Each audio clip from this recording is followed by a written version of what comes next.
Hey everyone, welcome back to the channel. If you're new here, my name's Nathan. I'm currently a medical student living in Chicago. So I am now officially on the flip side of step 1, which is the first part of our medical board exams. And that is so great to say. But thinking back over my preclinical years, I learned some really cool stuff. And that's why I wanted to take an opportunity to start this new series I'm calling Med Marvels. I'm just going to talk about some of the various amazing things I learned in some of the different units I went through in the past couple of years. So today we are kicking it off with Med Marvels Cardiology Edition. Alright, let's get to it.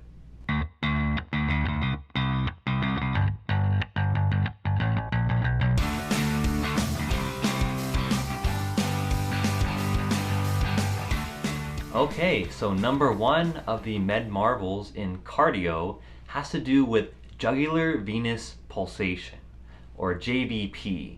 And essentially what this is a way to measure internal body pressure by pure physical examination.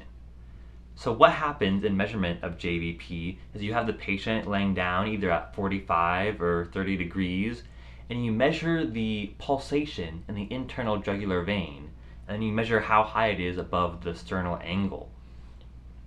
And what this enables you to do is get a measurement of the pressure in the right atrium, and by virtue, a measurement of central venous pressure.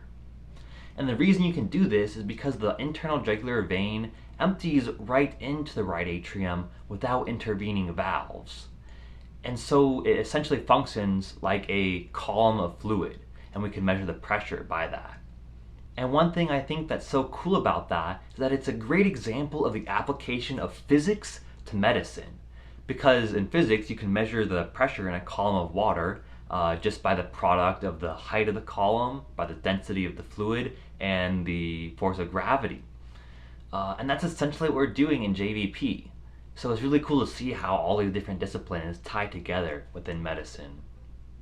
Alright, number 2 is reading an EKG, which stands for electrocardiogram. So EKGs can be really complex, but essentially it's just like a puzzle. You just take it piece by piece and break it down systematically, and as a result, you can learn such an amazing amount of information. You can learn about rate, rhythm, arrhythmias, axis of electrical impulse, ischemia, hypertrophy, and more. So an EKG holds a plethora of information just in this one sheet of paper. Alright, number 3 is the changes in circulation that happen after a baby is born. So this is a really cool interplay of the baby, the mother, and the physical environment. So right after a baby is born, you get changes in circulation as a result of the closure of different shunts, such as the foramen ovale or the ductus arteriosus. And this is because the breathing in of air in the physical environment causes a rapid change in resistance and pressure, which fundamentally alters the baby's circulation within a matter of seconds. And that is just so amazing to me to think about how that happens so rapidly in this change from being in the womb to outside the womb and breathing on your own oxygen. So it's just really cool how that works. Alright, number 4 is calcium-induced calcium release.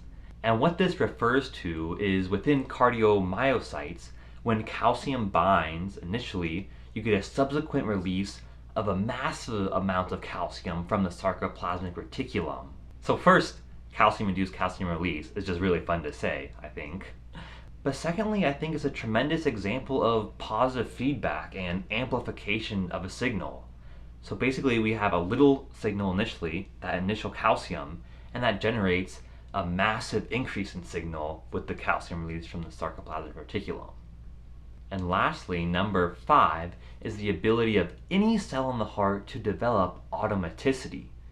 So generally we think about only the pacemaker cells being the ones that drive the electrical signals in the heart, but if, for example, those cells get damaged, any other cardiac cell technically has the capacity to take over and start generating those signals. So I think this is an example of the amazingly thoughtful design of our bodies and how we have these backup mechanisms in place to take over in case something goes wrong.